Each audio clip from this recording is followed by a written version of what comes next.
Friends, welcome to my YouTube channel Satya Sarukas.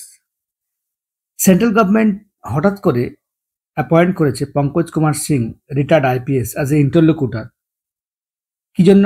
না, গোর্খাল্যান্ড যারা supporters আছে, দার্জিলিংয়ের যারা মানুষ আছে, তাদের সঙ্গে কথা বলতে, কারণ তাদের লং চেরিশ ডিজায়ার গোর্খাল্যান্ডের তারা ডিমান্ড করে, তাদের সঙ্গে নতুন করে আবার ডায়ালগ শুরু করার জন্য ইন্টারলোকুটার অ্যাপয়েন্ট করেছে। এই নিয়ে ভীষণ ওয়েস্ট বেঙ্গলের রাজনৈতিক বিতর্ক শুরু হয়েছে যে আবার কি আমরা সেই হিংসার সময়ে ফিরে আসব, নাকি কি কি পরিবর্তন হবে। আমাদের তো বর্তমানে জিটিএ রয়েছে, আবার নতুন করে গোর্খাল্যান্ডের জন্য আবার নতুন করে কি আন্দোলন মাথাচাড়া দিয়ে উঠবে, সেটা কিন্তু আজকে তোমার এই ভিডিওতে ডিসকাস করব। এবং যারা বিভিন্ন পরীক্ষা দিচ্ছ, এসএসসি, তারপর পিএসসি, মিসলানিয়াস, ডব্লিউবিসিএস, তাদের পক্ষে খুব হেল্পফুল হবে বিষয়টা ভালোভাবে বোঝার জন্য। সো তোমরা দেখতে পারো।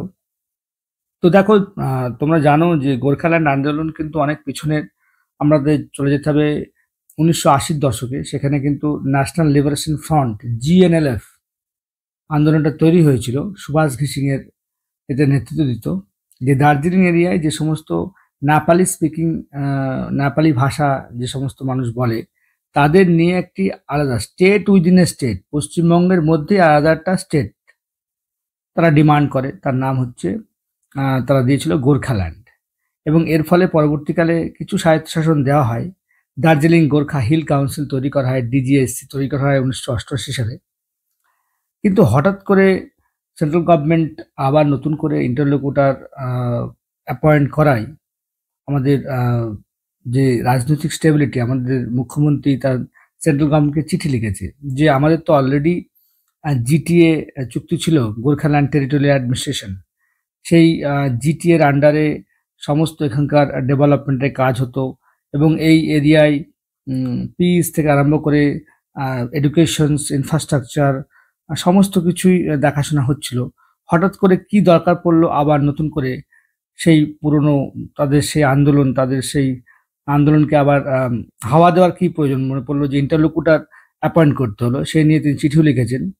তিনি বলেছেন যে জিটিএ সাইন করা হয়েছে 18 জুলাই 2011 সালে। সেখানে স্টেট গভর্নমেন্ট ছিল, সেন্ট্রাল গভর্নমেন্ট ছিল এবং গোর্খা জনমুক্তি মোর্চা জেজিএম ছিল। তো তারপরে হঠাৎ করে আবার এতদিন পরে 2011 থেকে এখন ধরতে গেলে প্রায় 15 বছর, 14-15 বছর পরে আবার কি এমন হলো যে আবার ইন্টারলোকুটার এখানে নিয়োগ করতে হলো, যে তাদের সেই ডিমান্ডটাকে আবার নতুন করে ভেরিফাই করার জন্য। এটা নিয়ে তিনি চিঠি দিয়েছেন আমাদের প্রধানমন্ত্রীকে। এবং এর যে সুদূর প্রসারী ফলাফল কি হতে পারে, পলিটিক্যাল মোটিভসটা আমি আজকে একটু ডিসকাস করব। একটা হচ্ছে, দেখো, সামনে তোমরা জানো স্টেট অ্যাসেম্বলি ইলেকশন 2026 সালে আছে এবং মমতা ব্যানার্জির তৃণমূল গভর্নমেন্টের যে হোল্ড, স্ট্রং হোল্ডটা কিন্তু দক্ষিণবঙ্গের উপর বেশি, উত্তরবঙ্গ অতটা নেই। কিন্তু তিনি তার যতদিন তিনি আমাদের পশ্চিমবঙ্গে আছেন, মানে চিফ মিনিস্টার 15-16 বছর রয়েছেন, তিনি বহুবার উত্তরবঙ্গে গিয়েছেন। উত্তরবঙ্গ মানুষের সঙ্গে কানেক্ট করার চেষ্টা করেছেন বিভিন্ন সোশ্যাল বলো, বিভিন্ন ডেভেলপমেন্টের মাধ্যমে, বিভিন্ন কালচারাল প্রোগ্রামের মাধ্যমে, বিভিন্ন মানুষের সঙ্গে রিচ একটা বাড়ানোর চেষ্টা করেছেন। যার জন্য এই এরিয়ার মানুষের যে ইমোশনটা, সেইটাকে কিন্তু চেষ্টা করছে আমাদের সেন্ট্রাল গভর্নমেন্ট, যে attaching itself with the emotion of the people and their long cherish demand residing in this area. অর্থাৎ যদি আবার নতুন করে সেই পুরনো গোর্খাল্যান্ডের ইমোশনটাকে জাগিয়ে তোলা যায়, তাহলে কিন্তু অবশ্যই মমতা ব্যানার্জির একটা সেটব্যাক হবে। এটা সমস্ত যারা সমালোচক রয়েছে, যারা রাজনৈতিক বিশ্লেষক রয়েছে, তারা বলছে এর ফলে কিন্তু মমতা ব্যানার্জির একটা ওইখানে কিন্তু পপুলারিটি কমবে, যেটা কিন্তু বিরোধী পার্টির পক্ষে একটু লাভজনক হবে উত্তরবঙ্গে তাদের হোল্ডটাকে আবার বেশি স্ট্রং করার ক্ষেত্রে।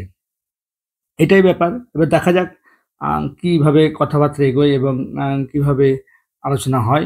তো আপনারা কমেন্টে জানাতে পারেন যে পশ্চিমবঙ্গ কি সত্যি গোর্খাল্যান্ড হয়ে গিয়ে মানে কোনো ভাগ হবে কি হবে না, বা আমাদের রাজ্য কি একই থাকবে, গোর্খাল্যান্ড যেরকম আছে, যে জিটিএ যেমন আছে সেরকমই থাকবে? আপনারা আপনাদের মতামত জানাতে পারেন কমেন্টে। সো আমার ভিডিও ভালো লাগলে অবশ্যই লাইক করবেন, আমার চ্যানেল সাবস্ক্রাইব করবেন। Thank you, ta-ta, bye by.